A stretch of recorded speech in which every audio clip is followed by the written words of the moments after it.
Hello dear students, competitive ఎగ్జామ్స్కి prepare అవుతున్నారా? Competitive ఎగ్జామ్స్కి ప్రిపేర్ అవుతున్న స్టూడెంట్స్ కోసం ఈ వీడియో చేస్తున్నాము. చాలామంది స్టూడెంట్స్ కాంపిటేటివ్ ఎగ్జామ్స్ ప్రిపరేషన్లో ఉన్నప్పుడు ప్రిపరేషన్ ఎలా స్టార్ట్ చేయాలి, ఎలా సక్సెస్ఫుల్గా ఆ కాంపిటేటివ్ ఎగ్జామ్స్లో కానిస్టేబుల్ నుంచి కలెక్టర్ దాకా జరిగేటటువంటి కాంపిటేటివ్ ఎగ్జామ్స్లో సక్సెస్ కావాలంటే బేసిక్గా 5 స్టెప్స్ని ఫాలో కావాలి. 5 ప్రిన్సిపల్స్ ఉన్నాయి. ఈ 5 ప్రిన్సిపల్స్ని కనుక మీరు మీ రియల్ లైఫ్లో పార్ట్గా చేసుకున్నట్లయితే డెఫినెట్గా కాంపిటేటివ్లో సక్సెస్ అవుతారు.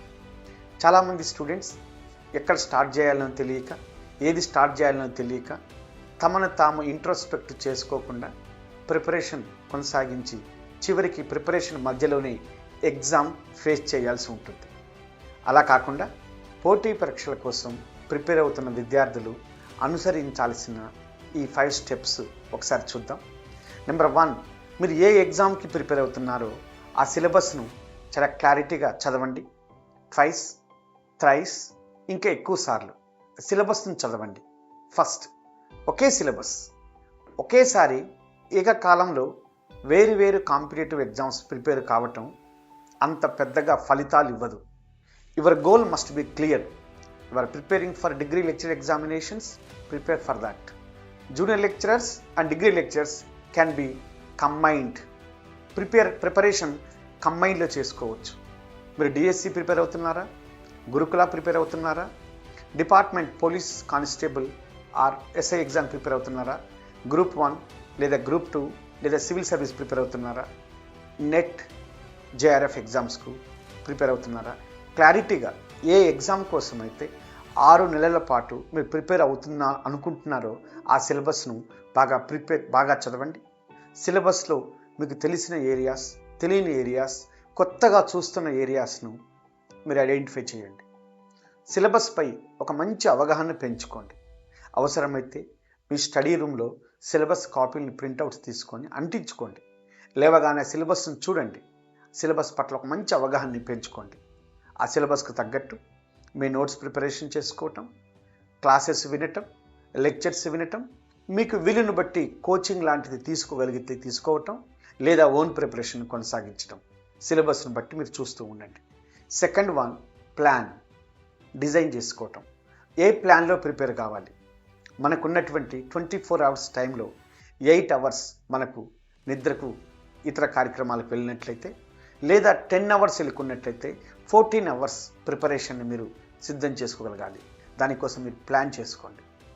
సెలెక్షన్ ఆఫ్ ద బుక్స్ అయిపోయిన తర్వాత, సిలబస్ చదివిన తర్వాత సిలబస్ను బట్టి బుక్స్ తీసుకోండి. స్టాండర్డ్ బుక్స్ తీసుకోండి. స్టాండర్డ్ బుక్స్ అనేవి ఫస్ట్ టైం మీరు చదువుతున్నప్పుడు డిఫికల్ట్గా అనిపిస్తుంటాయి. కానీ సెకండ్, థర్డ్ టైం అవి కాగానే ఆ స్టాండర్డ్ బుక్పై కమాండ్ వస్తుంది. మార్కెట్లో అవైలబిలిటీ ఉన్న సబ్ స్టాండర్డ్ మెటీరియల్ కాకుండా ఒక్కొక్క ఏరియాలో ఒక్కొక్క బుక్ స్టాండర్డ్ బుక్గా ఉంటుంది. ఆ స్టాండర్డ్ బుక్ని తీసుకొని దాన్ని 2-3 టైమ్స్ చదివిన తర్వాత నోట్స్ రాసుకోవటం స్టార్ట్ చేయండి. దాన్ని ప్లానింగ్ అంటున్నాను. ఈ ప్లాన్ని డే వైజ్గా మీరు ప్లాన్ చేసుకోండి.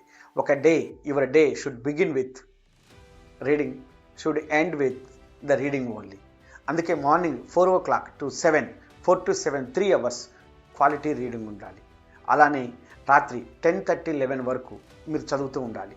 ఈ మధ్యలో ఎవ్రీ 3 అవర్స్కు ఒక స్పెల్ లాగా పెట్టుకోండి. 3 అవర్స్ అయిపోగానే కొంత బ్రేక్ ఇవ్వండి. మళ్ళీ 3 అవర్స్ స్టార్ట్ చేయండి. ప్లాన్ ఎగ్జిక్యూట్ చేయటం అనేది మీ డిసిప్లిన్, సెల్ఫ్ ఇంపోజ్ డిసిప్లిన్ పైన ఉంటుంది. చాలామందికి ప్లాన్ ఉంటుంది కానీ ఆ ప్లాన్ కేవలం వాల్ పైన ఉంటుంది. They don't follow their own plan. అందుకే మీరు రాసుకున్న ప్లాన్ అది మీ ప్లాన్, మిమ్మల్ని నడిపించే ప్లాన్, మీ సక్సెస్ కోసం ఉండే ప్లాన్. అందుకే ఆ ప్లాన్ను కరెక్ట్గా ఎగ్జిక్యూట్ చేయటం అది మీ చేతుల్లోనే ఉంది. Third 1, continuity. మీ ప్రిపరేషన్లో ఎప్పుడూ కంటిన్యూటీ ఉండాలి. నిరంతరం చదువుతుండాలి.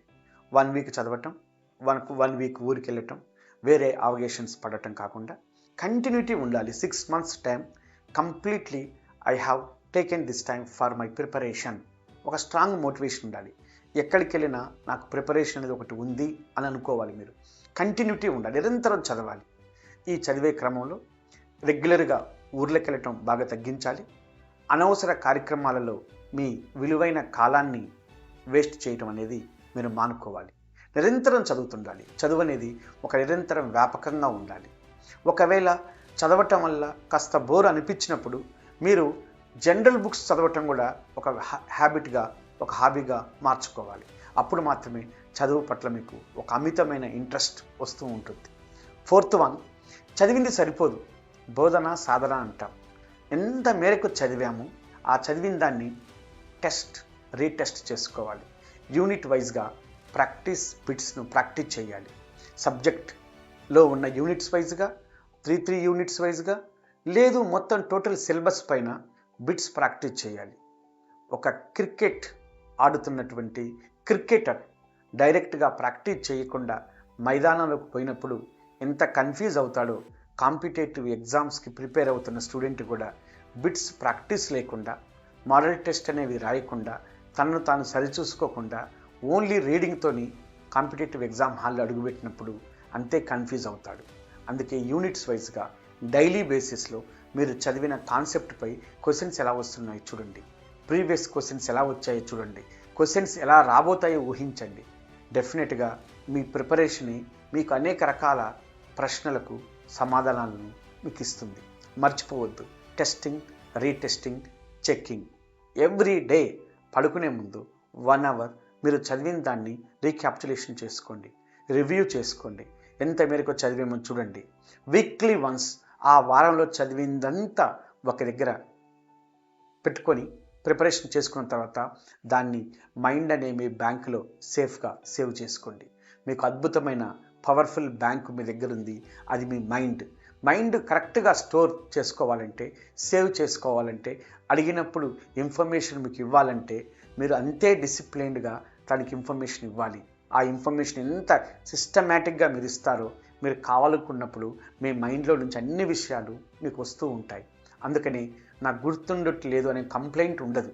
నాకు గుర్తుండట్లేదు, ఐఎమ్ ఫర్గెటింగ్ అనేవాళ్ళు ఎవరు అంటే సిస్టమేటిక్గా ఇన్ఫర్మేషన్ మెదడుకు ఇవ్వకుండా నువ్వు కావాలనుకున్నప్పుడు మెదడుని అడిగినప్పుడు అది నీకు హెల్ప్ చేయదు. అందుకే విషయాన్ని సిస్టమేటిక్గా ఇవ్వండి. చదివిన దాన్ని బిట్స్ లాగా, ప్రాక్టీస్ టెస్ట్ లాగా మీరు ప్రాక్టీస్ చేయండి. ఎప్పుడు బిట్స్ను బైహార్ట్ చేయొద్దు, కాన్సెప్ట్ను చదవాలి, కాన్సెప్ట్ని అండర్స్టాండ్ చేసుకోవాలి. ఎప్పుడు బైహార్ట్ సిస్టమ్ పనికిరాదు. కాంపిటేటివ్ ఎగ్జామ్స్లో బట్టి పద్ధతి అనేది అశాస్త్రీయం. విషయాన్ని అర్థం చేసుకుంటూ, ఎనలిటికల్గా అండర్స్టాండ్ చేసుకుంటూ, ఎన్ని ఎక్కువ పేజీలు చదివామనేది ఇంపార్టెంట్ కాదు, ఎంత ఎఫెక్టివ్గా చదివామనేది ఇంపార్టెంట్. చదివిన దాన్ని ఎంత ఎఫెక్టివ్గా గుర్తుపెట్టుకుంటున్నాం అనేది ఇంపార్టెంట్. చదివిన కాన్సెప్ట్స్లో నుంచి క్వశ్చన్స్ చేయగలుగుతున్నామా లేదా అనేది ఇంపార్టెంట్. కాబట్టి బాగా బిట్స్ ప్రాక్టీస్ చేయండి. ఫైనల్గా 5th వన్, ఇది మిమ్మల్ని నడిపించే ఒక driving force. It is your self confidence. నేను సాధించగలను, నాకు వస్తుంది, I'm good, I can do it అని మీరు అనుకున్నట్లయితే డెఫినెట్గా సక్సెస్ అవుతారు. ఈ 4 వీటిని సాధించాలంటే, ఈ 4 స్టెప్స్లు ముందుకు పోవాలంటే 5th స్టెప్ పైన సెల్ఫ్ కాన్ఫిడెన్స్, నిరంతరం ఆత్మవిశ్వాసం. మిమ్మల్ని మీరు నమ్మాలి. నేను బాగా రాయగలను, ఇది నాకు వస్తుంది, ఐ విల్ గెట్ ఇట్ అనేటటువంటి ఒక బలమైన నమ్మకం, ప్రేరణ, మోటివేషన్ మీలో ఉండాలి. నిరంతరం పదులు పెట్టుకోవాలి.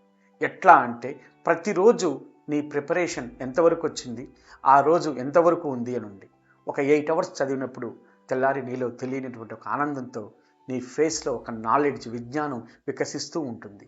అలా ఒక 10 డేస్ చదవగానే నీలో ఒక నూతన మనిషి ప్రవేశిస్తాడు. ఒక 3 నెలల తర్వాత నువ్వు ఒక పర్ఫెక్ట్ హ్యూమన్ బీయింగ్గా ముందుకు వస్తుంటావు.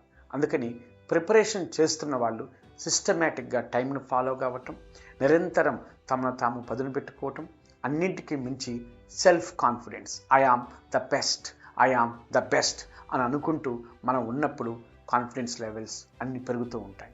ఎక్కడ కూడా టైం వేస్టే పని చేసుకోవద్దు. టైంను సాధ్యమైనంతగా ఉపయోగించుకోవాలి. ప్రిపరేషన్ టైంలో మాత్రం ఎటువంటి అదర వ్యాపకాలు పెట్టుకోవద్దు. చాలామంది అడుగుతూ ఉంటారు, సార్ నేను పార్ట్ టైం జాబ్ చేస్తున్నాను, ప్రిపేర్ అవుతున్నాను. పార్ట్ టైం జాబ్ చేయండి, ప్రిపేర్ కాండి, కానీ ఎగ్జామ్కి ఒక 2 నెలల ముందు, అట్లీస్ట్ 2 నెలలు 3 నెలల ముందు కంప్లీట్గా మీకు ప్రిపరేషన్పై ఫోకస్ చేయాలి. 2 నెలలు 3 నెలల ముందు, 90 డేస్ ముందు కనుక మీరు అన్ని రకాల జాబులు పక్కన పెట్టి ఫోకస్డ్గా చదివితే ఈజీగా చేరుకోగలరు. లాంగ్ ప్రిపరేషన్లో ఉన్న వాళ్ళు పార్ట్ టైం జాబ్ చేసినప్పటికీ పెద్దగా నష్టమేమీ ఉండదు. కానీ షార్ట్ టైం జాబ్ చేస్తున్న షార్ట్ టర్మ్ ప్రిపరేషన్లో ఉన్న వాళ్ళు కనీసం ఒక 90 డేస్ పాటు పూర్తి స్థాయిలో మీరు ఏదైతే సిలబస్ను చదువుతున్నారో ఆ సిలబస్ పైన ఫోకస్ చేయండి. ఫ్రమ్ సిలబస్ టు సిలబస్ చదవండి. లైన్ టు లైన్ చదవండి, అర్థం చేసుకోండి, ప్రాక్టీస్ చేయండి. నాకు వస్తుంది, నేను సాధించగలను, ఇది నా సొంతం అనే ఒక బలమైన ప్రేరణని మీలో నింపుకోండి. తప్పనిసరిగా మీరు విజయం సాధిస్తారు. ఈ విజయానికి ఈ 5 మెట్ల లాంటి సూత్రాలను గుర్తుపెట్టుకోండి. రాబోయే పోటీ పరీక్షల్లో విజయం సాధించండి. Wish you all the best.